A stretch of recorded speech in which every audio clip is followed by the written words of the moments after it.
Bonjour à tous, je suis Franck Marchex, fondateur de Confidence de Coach, et aujourd'hui je suis très heureux de vous accueillir avec Martin Latulippe, qui est conférencier, auteur, coach. Bonjour Martin. Bonjour Franck, ça va bien? Je suis très heureux de t'accueillir aujourd'hui, notamment pour parler d'un sujet qui est vraiment ta spécialité, ou une de tes spécialités, je devrais le dire plutôt, qui est le leadership. Oui. L'aspect leader. Ma question c'est d'abord, qu'est-ce que c'est que le leadership? Qu'est-ce que c'est qu'un bon leader? Ou plutôt, qu'est-ce que c'est tout simplement qu'un leader? Parce que je crois qu'il y a plutôt un leader, tout simplement être leader. Oui. Et là-dessus, j'aimerais vraiment t'écouter. Écoute, premièrement, tu as très bien dit la chose. Je pense que la première réflexion que tous les gens peuvent avoir, c'est d'abord et avant tout, qui est-ce que je peux leader? Je dois être le leader de qui? Et je pense que la première réponse à ça, c'est être le leader de sa propre vie. Ouais. Je ne sais pas comment c'est à Paris ou en Europe, mais nous, on vit beaucoup au Canada dans l'État-providence. C'est le gouvernement qui est responsable de notre bonheur. C'est le gouvernement qui est responsable de payer pour ma santé. Si je ne suis pas en santé, c'est à cause du gouvernement.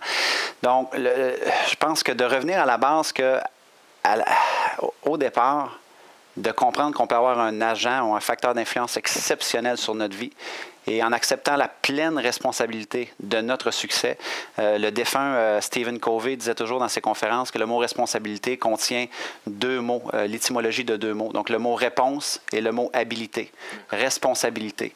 Donc d'être le plein leader de sa vie, c'est accepter la pleine responsabilité de nos choix, de nos résultats, des hauts et des bas. Est-ce que ça veut dire qu'on est responsable de tout ce qui se passe dans notre vie? Non, mais ça veut dire la chose suivante. On a toujours l'habilité de répondre. Et de vivre dans cet état d'esprit-là, je pense que c'est la première étape d'un leader, parce que si on regarde l'évolution du leadership, dans le temps, c'était très autocratique. C'était, ça fait 20 ans ou 30 ans que je travaille pour la boîte et la société.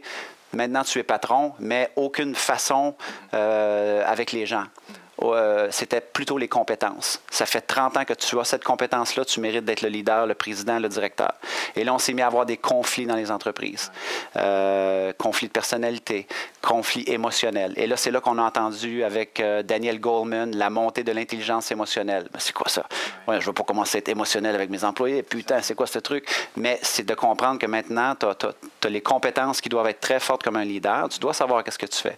Tu as une expertise, on s'attend à ce que tu fasses bien ton travail, mais aussi il y a toute l'échelle de l'intelligence émotionnelle. Oui, comment je communique avec l'autre, en fait. Comment je rentre en lien avec l'autre. Exactement. Et de comprendre qu'à la base, le leadership, c'est aussi ça. Les gens attachent une très grande valeur à la façon dont tu vas connecter émotionnellement avec elles. Et plusieurs personnes ne sont pas sensibles à ça. Ils connectent de la même façon avec tous les individus, alors qu'on est tous uniques. Alors, d'essayer plus de comprendre c'est quoi les besoins de cette personne-là. Qu'est-ce qui va plus la motiver? Qu'est-ce qui va venir plus la chercher dans ses émotions? Donc, de comprendre que c'est plus nécessairement le titre, c'est plus la position. On est à des lunes de ça. Aujourd'hui, il y a des gens qui font des travaux de leadership exceptionnels dans des écoles primaires, des étudiants, des jeunes qui ont parti des mouvements mondiaux. Ça n'a plus rien à voir avec le titre, mais avec d'abord t'accorder la permission de dire que tu peux jouer un rôle. Que tu peux jouer un rôle d'influence lorsque tu es cohérent, tu es responsable et que tu veux faire une différence dans le monde. Alors justement, faire une différence dans le monde, c'est quelque chose qui est vraiment à la fois un vaste sujet, mais en même temps, ça fait partie de cet esprit du leader. C'est vraiment quelque chose en termes de vision. Est-ce qu'il y a des, comment on pourrait dire ça, des sortes de critères qu'on pourrait déterminer pour parler du leadership? Critères dans le terme... Est-ce qu'il y a cette notion de vision, cette notion de créativité? Est-ce que un leader rejoint un certain nombre de critères et par l'intermédiaire de ces critères, on peut déterminer cette forme de leadership? Ouais, moi, ça a été très populaire, ces choses-là, la vision, les objectifs, la mission, un leader. Moi, je suis complètement à l'opposé. D'accord. Je pense qu'on a justement trop parlé de la vision. On a trop parlé de la mission. Moi, le critère numéro 1, lorsqu'on parle de leadership, aujourd'hui, en 2013, numéro 1, c'est présence. D'accord. La présence. On a rencontré des grands leaders. Qu'est-ce que les gens disent? Oh mon Dieu, il y a un aura, il y a une présence. Aujourd'hui, c'est quoi la présence des êtres humains? C'est ça de même. Oui, voilà. Ah oui, j'arrive, hein? Non, je m'en viens. On n'a plus aucune connexion humaine. Donc, un leader, Gandhi qui disait « Deviens le changement que tu veux voir dans le monde », je pense qu'à la base, il faut arrêter de lancer la responsabilité, la mission, revenir à un état de présence. Deuxièmement, je pense qu'en toute humilité, peu importe la grosseur du changement que tu veux faire dans le monde, je pense que d'avoir l'intention de laisser le monde un petit peu meilleur quand toi tu y étais ou comment est-ce que tu l'as trouvé, dans l'état dans lequel tu l'as trouvé, en quoi est-ce que tu peux améliorer ton environnement. Je ne te demande pas d'être le président de la France demain, mais est-ce que tu peux améliorer ta maison? Est-ce que tu peux améliorer ton impact dans ta communauté? Si tu chiales toujours contre les autres, est-ce que tu as été faire du bénévolat dans ta communauté? Est-ce que tu as été aider les gens? Est-ce que tu as été au service des gens?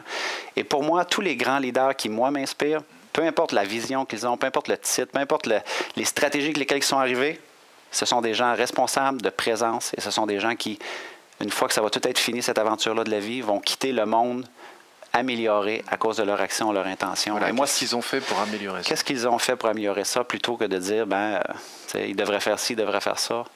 Fais-les tes changements. Sois ton propre changement. Puis je pense que pour moi, il faut qu'on revienne à ça au niveau du leadership parce qu'on s'est tellement enfargé dans des structures, des processus. Et les employés, quand ils écoutent leur leader, ils ne comprennent absolument rien. J'ai vu des présidents d'entreprise. Alors aujourd'hui, la vision, c'est important, le processus, le plan de 5 ans, les employés sont comme... Je ne comprends pas ce que tu me dis. Je suis un être humain.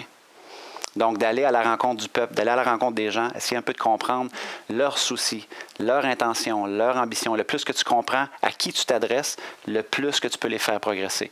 Le plus que tu peux avoir de la compassion, de l'écoute. De l'écoute. Ça manque énormément dans le leadership aujourd'hui. Aujourd'hui, dans le leadership, on écoute pour répondre, plutôt que d'écouter pour comprendre. Et le peuple se sent incompris. Alors, tu sais, ce sont toutes des notions quand même assez simples, mais pour moi, ça vient créer et générer une énergie très puissante chez un leader lorsqu'il travaille avec des fondements très, très de base. Je pense que ça devient une force de frappe. Et par la suite, quand tu arrives avec une vision, quand tu arrives à proposer des actions concrètes, là, les gens embarquent. Et c'est souvent, les gens, c'est ça, ils veulent bâtir le toit de la maison avant même de bâtir les fondations qui font que les gens se sentent interpellés par un individu. Et ce qui me touche beaucoup dans ce que tu dis, c'est aussi par rapport à toutes les actions que tu mènes, sur les levées de fonds, sur le fait de participer, cette notion de gratitude dont tu parles, c'est vraiment quelque chose d'abord qu'on retrouve sur tes sites. Moi, c'est d'abord oui, exactement. Appris, oui. Mais ça, c'est quelque chose de d'abord très très inspirant. Moi, vraiment, c'est quelque chose qui m'inspire beaucoup. Et en même temps, que je trouve vraiment tellement rare que justement, c'est très intéressant de pouvoir le mettre en avant et de le prendre comme modèle, comme exemple pour répéter vraiment ce schéma-là. Donc vraiment, c'est... Alors, à mon niveau à moi, bravo, parce que bravo pour tout ce que tu fais. Je vois les livres, notamment que tu avais offerts pour aider le jeune homme qui était handicapé. Oui, Joël, Joël, il y a eu Sean. Il y a plein de choses. Et c'est pour ça que, tu sais, dans le fond, les gens peuvent nous écouter. C'est ça, ils peut-être ne me connaissent pas, ça peut sembler simple, mais ce que j'aime avec ma démarche de leadership, et encore une fois, je ne suis pas le président du Canada, j'ai pas, tu sais, j'essaie juste d'améliorer le monde. Ce que je te dis, je le fais. Et c'est vrai dans mes levées de fonds. C'est pour ça que c'est important pour moi de le dire. Oui, exactement. C'est pour ça que je suis content que tu l'aies mentionné. C'est important. J'ai amassé des millions. J'ai donné de mes propres produits, donné de mes propres revenus à des enfants malades, à des gens, un ami qui était quadriplégique. Donc, parce qu'on revient à la base. Comment je peux être au service? Est-ce que je peux être présent pour cette personne-là? Si je le fais, ça va-tu me rendre une meilleure personne? Est-ce que je vais être heureux? Absolument. Donc, tu sais, je suis toujours dans cette énergie-là. Et tu sais, pour les gens qui nous écoutent, qui veulent être coach, qui veulent être président, leader, peut-être que tu te dis, oui, mais c'est quoi la stratégie? C'est quoi le business? Non, tu n'as pas compris. C'est ça le business. Tous les gens qui nous écoutent, tu veux être coach, sois une meilleure personne. Tu veux être conférencier, sois une meilleure personne. Tu veux être un Internet marketeur, sois une meilleure personne. Pas dans le sens qu'aujourd'hui, on ne l'est pas des bonnes personnes. C'est dans le sens, toi, repousse tes propres limites, investis en toi, pousse la machine comme jamais. Et les gens le sentent. Les gens sont comme, je ne sais pas ce qui se passe, mais je vais être alentour de Franck. Je ne sais pas sur quoi Franck travaille, mais je veux être avec lui. Parce que ça a un magnétisme, décider d'accepter ses responsabilités, puis d'arrêter de pointer les doigts sur les autres, dire que ceux-là sont coupables. Donc, de se raconter beaucoup d'histoires de cette manière. Exactement. Donc, je suis content. Oui, la cohérence est certainement importante dans le leadership. Et moi, c'est important pour moi de le dire, parce que ça, c'est quelque chose que j'admire vraiment dans le travail que tu fais. T'es vraiment gentil. Donc, c'est vraiment super pour moi d'avoir l'occasion de le dire et de le répéter. Et toutes ces informations, on les trouve sur tes sites internet, martinlatulipe.com. Oui. Et l'autre projet que tu as, notamment en ce moment, qui est l'académie zerolimite.com aussi. Qui nous amène ici à Paris. Qui nous amène ici à Paris aujourd'hui pour le séminaire qui va avoir lieu samedi et dimanche demain, où je pense qu'on va passer vraiment un bon moment. Et vraiment, je te remercie. Franck, un grand plaisir. Participer à ça, vraiment encore bravo. Et puis, belle continuation pour toi. Merci beaucoup. Merci. À bientôt. Au revoir. Au revoir. Et si cette vidéo vous a plu, vous pouvez simplement vous inscrire sur la chaîne Confidence de Coach et la partager avec tous vos amis. Bien évidemment, pensez à nous laisser un commentaire juste au-dessous de cette vidéo afin que je puisse répondre à chacune de vos questions. Et si vous voulez voir toutes les vidéos dès qu'elles sortent, le plus simple, c'est de nous laisser vos coordonnées sur le site internet, sur notre formulaire d'inscription. Alors au revoir et à bientôt.